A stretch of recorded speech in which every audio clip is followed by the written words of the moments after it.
Let's be real for a moment. When we look around our world, we constantly see division, tension, and struggles. And this occurs because we see the reality of what has happened with the fall of humanity. In Matthew chapter 18, we see the call to forgiveness. As followers of Christ, forgiveness must be on the forefront of our desire. Here in Matthew chapter 18, Jesus is going to use a parable. And the parable is about a king who forgives a servant who has a large debt that the servant could never repay.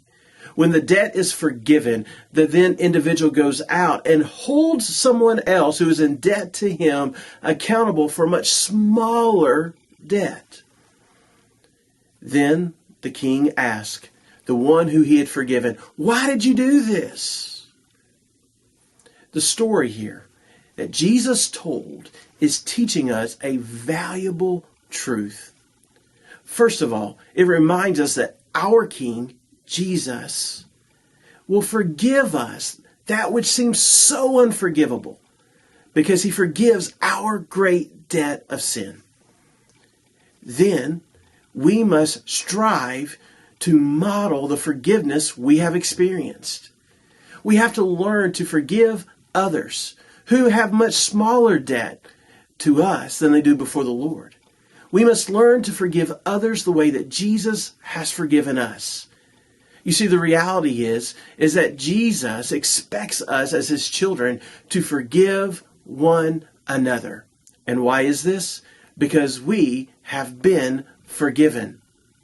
The forgiven nature that we experience must drive us.